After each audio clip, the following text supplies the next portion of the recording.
Friends, welcome to trendy recipe YouTube channel. இன்றைக்கி நான் உங்களுக்கு ஷார்ட் அண்ட் குயிக்காக சிக்கன் குழம்பு ரெசிபி எப்படி செய்கிறதுன்னு சொல்லித்தர போகிறேன். அதுக்கு முன்னாடி நம்ம சேனலை சப்ஸ்கிரைப் பண்ணிக்கோங்க. அப்போ தான் நான் போடுற வீடியோ உங்களுக்கு இன்ஸ்டன்ட் நோட்டிஃபிகேஷனாக வரும். வாங்க வீடியோவை பார்க்கலாம். நம்ம இப்போ மசாலா அரைக்க போகிறோங்க. அதுக்கு 1 கப் அளவு சின்ன வெங்காயம் எடுத்துக்கலாம், 4 வரமிளகாய் எடுத்துக்கலாம், 8 பல் பூண்டு எடுத்துக்கலாம், 1 டேபிள் ஸ்பூன் சோம்பு, 4 ஏலக்காய், 5 கிராம்பு, இஞ்சி 2 துண்டு எல்லாத்தையும் அரைச்சி எடுத்து வச்சுக்கலாங்க.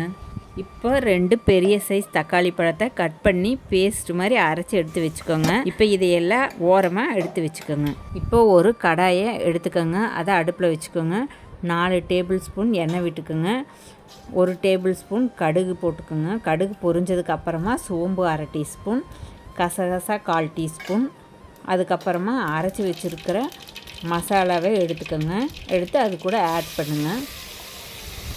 இப்போ பச்சை வாசம் போகிற வரைக்கும் இதை நல்லா மிக்ஸ் பண்ணிக்கோங்க. அது கூட 1 டேபிள் ஸ்பூன் மஞ்சத்தூள் சேர்த்து அதையும் நல்லா மிக்ஸ் பண்ணிக்கோங்க. தக்காளி பேஸ்ட் எடுத்து ஆட் பண்ணுங்கள். மிக்ஸ் பண்ணியாச்சு. இப்போ கழுவி வச்சுருக்கிற சிக்கனை இது கூட ஆட் பண்ணிக்கலாங்க. இதை நல்லா மிக்ஸ் பண்ணி விடுங்க. இது கூட தயிர் சேர்த்துக்கலாம். தயிர் ஒரு ஆப்ஷனல் தான், வேணும்னா சேர்த்துக்கலாங்க, வேண்டான்னா விட்டுடுங்க. சேர்த்துக்கிட்டால் நல்லாயிருக்கும். நல்லா கலக்கி விடுங்க. சேர்த்து நல்லா கலக்கி விடுங்க. இப்போ இது கூட தேவையான அளவு உப்பு சேர்த்துக்கலாங்க. நான் 1/2 டேபிள் ஸ்பூன் உப்பு சேர்த்துருக்குறேன். இது கூடவே 1/2 டம்ளர் தண்ணி சேர்த்துக்கோங்க. அப்போ தான் சிக்கன் நல்லா வேகும். இப்போ இதை க்ளோஸ் பண்ணிடலாம். 15 நிமிஷம் கழித்து ஓப்பன் பண்ணி பார்க்கலாங்க.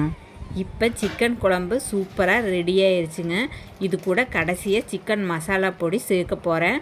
நான் 2 டேபிள் ஸ்பூன் சேர்க்க போகிறேன். சேர்த்துட்டு நல்லா மிக்ஸ் பண்ணிவிட்டா நம்மளோட சிக்கன் குழம்பு சூப்பராக ரெடி ஆயிடுச்சுங்க. இதே மாதிரி செஞ்சு பார்த்துட்டு எப்படி இருக்குன்னு கமெண்ட் பண்ணுங்கள்.